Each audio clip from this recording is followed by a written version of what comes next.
You guys will find that you have passions, and having a passion is a gift. I think we all have passions, and you don't get to choose them, they pick you, but you have to be alert to them. You have to be looking for them. And when you find your passion, it's a fantastic gift for you because it gives you direction, it gives you purpose. You can have a job, or you can have a career, or you can have a calling. And the best thing is to have a calling. And if you find your passion, you'll have that, and all your work won't feel like work to you. Many kids and many grown-ups do figure out over time what their passions are.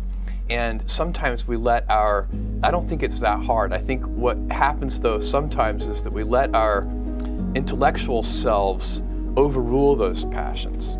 And so that's what needs to be guarded against. My job, one of my jobs as the leader of Amazon, is to encourage people to be bold.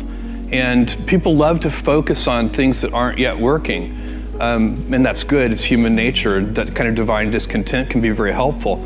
But you really, it's incredibly hard to get people to take bold bets. And you need to encourage that. And if you're gonna take bold bets, they're gonna be experiments. And if they're experiments, you don't know ahead of time whether they're gonna work. Experiments are by their very nature prone to failure, but big successes, a few big successes compensate for dozens and dozens of things that didn't work. So, bold bets, AWS, Kindle, Amazon Prime, our third-party seller business, all of those things are examples of bold bets that did work, and they pay for a lot of experiments. I've made billions of dollars of failures at Amazon.com, literally billions of dollars of failures. And you might remember Pets.com or Cosmo, or give myself a root canal with no anesthesia very easily. None of those things are fun, but they don't matter. What really matters is companies that don't continue to experiment, companies that don't embrace failure. They eventually get in a desperate position where the only thing they can do is make a kind of Hail Mary bet at the very end of their corporate existence. Whereas companies that are, making bets all along, even, big bets, but not bet the company bets. I don't believe in bet the company bets.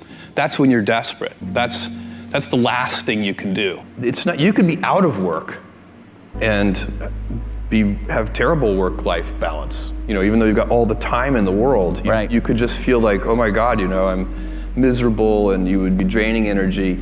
And so you have to find that harmony. It's a much better word. And I think for most people, it's about meaning. People want to know that they're doing something interesting and useful. And for us, because of the challenges that we have chosen for ourselves, we get to work in the future, and it's super fun to work in the future for the right kind of person. You need to be nimble and robust. So you need to be able to take a punch, and you also need to be quick and innovative and doing new things at a high speed. That's the best defense against the future. And you have to always be leaning into the future. If you're leaning away from the future is going to win every time. Never, ever, ever lean away from the future. We all have adversity in our lives. I doubt if you really, if you know somebody, any friend or anybody that you talk to, there's no lack of adversity. And by the way, that's good, because it's what teaches us how to get back up. You fall down, you get back up. It always happens. And you get certain gifts in life, and you want to take advantage of those. But I guess my advice on adversity and success would be to be proud not of your gifts, but of your hard work and your choices. So you may be the kinds of gifts you get. You might be really good at math. It might be really easy for you. That's a kind of gift. But practicing that math and taking it to the next step, that could be very challenging and hard, and take a lot of sweat. That's a choice. You can't really be proud of your gifts because they were given to you. You can be grateful for them and thankful for them. But your choices, you choose to work hard. You choose to do hard things. Those are choices that you can be proud of. Being an inventor requires, because the world is so complicated, you have to be a domain expert. I mean, in a way, even if you're not at the beginning, you have to learn enough so that you become a domain expert.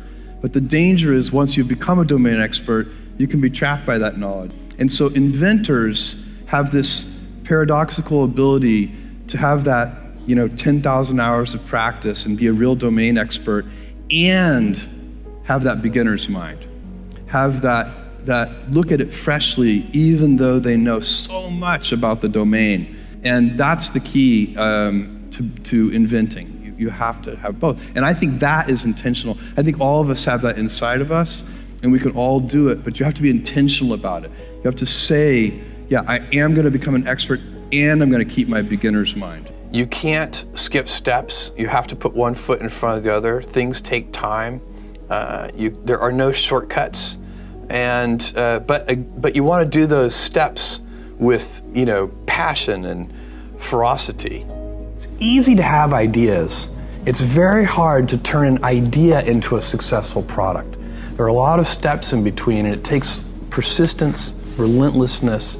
So I always tell people who think they want to be entrepreneurs, you need a combination of stubborn relentlessness and flexibility. And you have to know when to be which. And basically you need to be stubborn on your vision, because otherwise it'll be too easy to give up. But you need to be very flexible on the details, because as you go along pursuing your vision, you'll find that some of your preconceptions were wrong, and you're going to need to be able to change those things. So I think taking an idea successfully all the way to the market and turning it into a real product that people care about and that really improves people's lives is a lot of hard work. Don't try to chase what is kind of the hot passion of the day.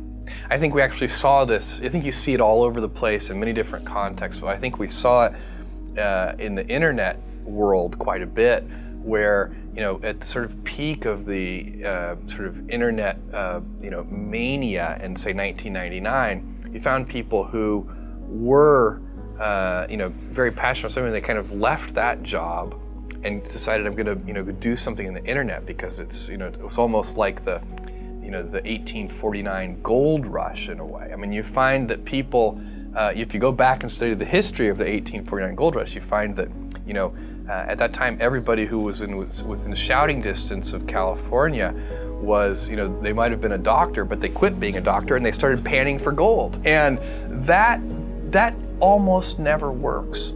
And even if it does work, according to some metric, financial success or whatever it might be, I suspect it leaves you ultimately unsatisfied. So you really need to be very clear with yourself.